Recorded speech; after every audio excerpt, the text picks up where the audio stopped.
Hello and welcome to Lecture 2 in this series on multivariate models.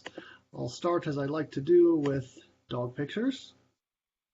We've got Lily in the front here and Jamie in the back here. You can tell that they live very difficult, strenuous lives. A lot of effort and work goes into looking that cute and sleeping that much. Very difficult for them. So this is Lecture 2 on multivariate models. Main topic of today is the common pathway model. So we'll talk a little bit about that. So you may have previously been talking about sort of a saturated model, or this kind of fully correlated genetic factors model. The model formerly known as the Koleski model. I think it needs some kind of special symbol for it now. These are more, so the common pathway model, the next lecture, the kind of third part of this lecture series is the independent pathways model. So these are more theoretical models where you're really making more of a statement about what you think the covariant structure is for the genetics or the environments.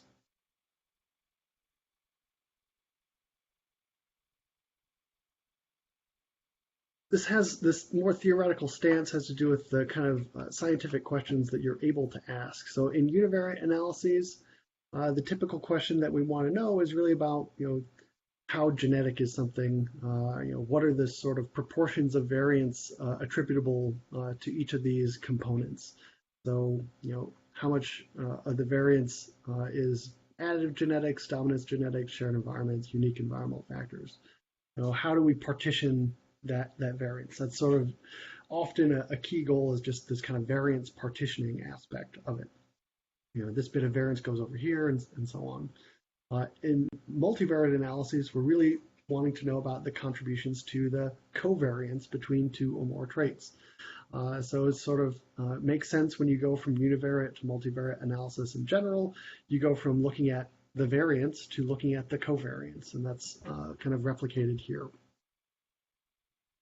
A little bit of background on the common pathway model. This is one of several theoretical models. The independent pathway model is also a theoretical sort of model. These are contrasted with the model formerly known as the Koleski. The idea with the common pathway model is sort of to start with a phenotypic factor model.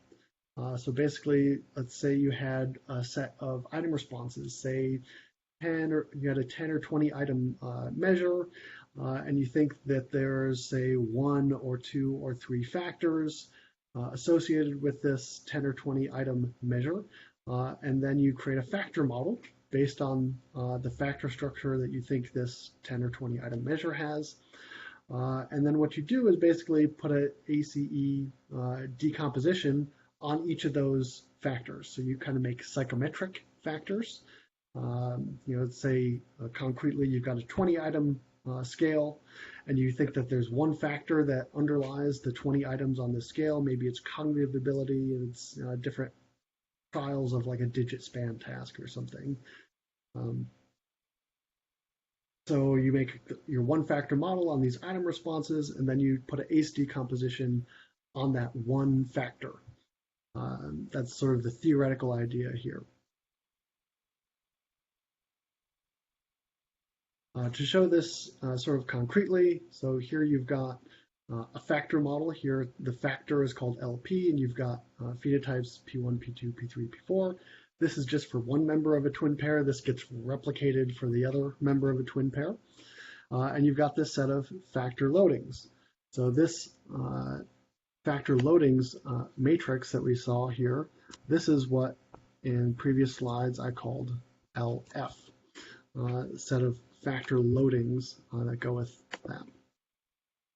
Oops.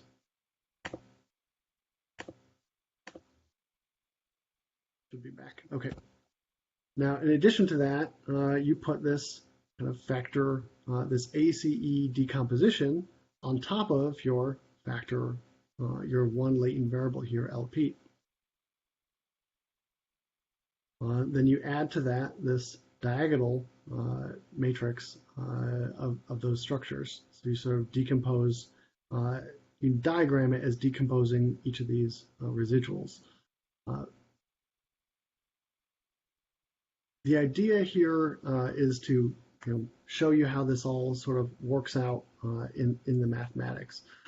So you've got this set of common factor loadings, then you've got this set of factor-specific factor loadings. Here it's one by one because the number of factors is really just one. And then you've got the transpose of that. And if you work out kind of all the math on that, you get this set of loadings. And this sort of shows the OpenMx code to do that. But the idea is really just the same as what I sort of notated before, where you've got this set of common factor loadings. There we go. Which is this column matrix here. Then you've got this set of genetic component specific factor loadings, LA. Here LF is 4 rows by 1 column. LA is 1 row by 1 column. And then it gets multiplied by its transpose. The transpose of a 1 by 1 matrix is itself. And then it gets multiplied by the transpose of the factor loadings. So this set here maps exactly onto this set here. And the structure that you get when you work out all the arithmetic on that gives you that. Here the A specifics is this diagonal matrix. Here it's done sort of as a diagonal matrix times itself. But really this component here is just what I called before U sub A. So if you add up this top component with this second component, that gives you the common factor model for the A part. And then essentially you repeat this similar structure for the C and the E parts, which I think we do next. Yes, this just adds up those components. So we've got those factor loadings, and you've got the unique parts, and add them up.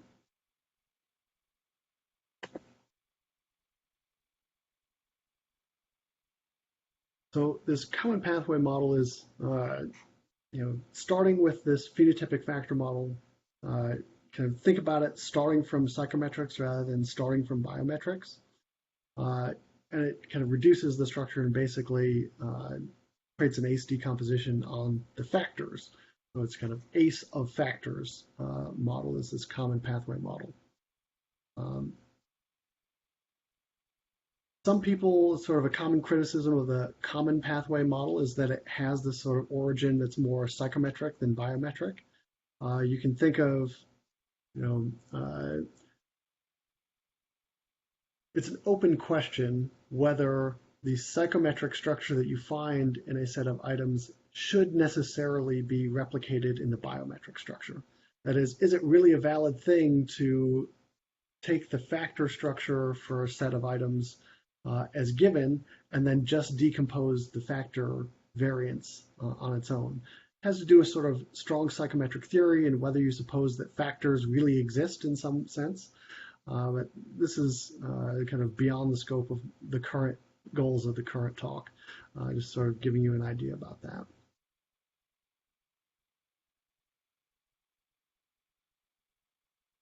So again, here's sort of a diagram of this common pathways CP model, one factor model, kind of all diagrammed out together.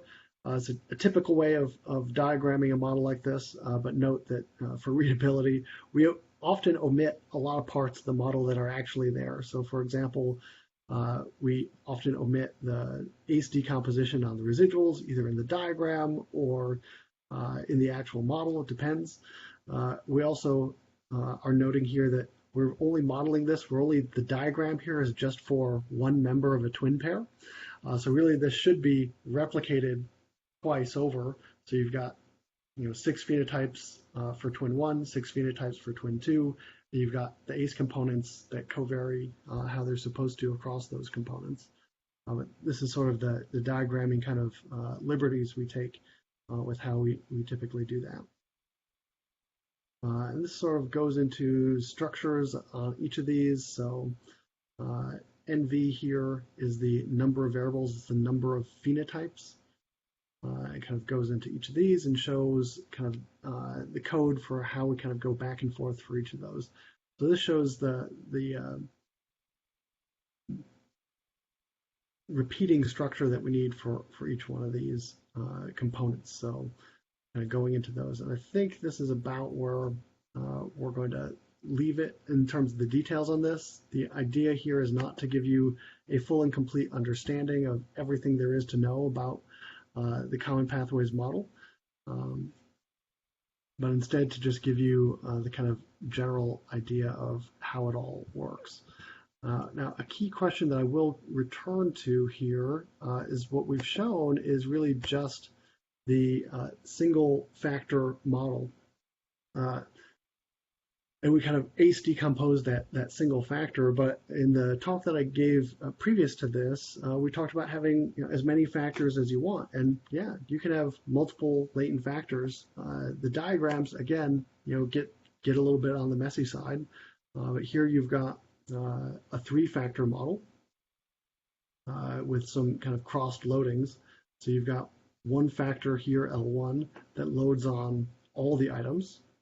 And L2 loads on this set of P1 through P3, and L3 loads on P4, 5, and 6.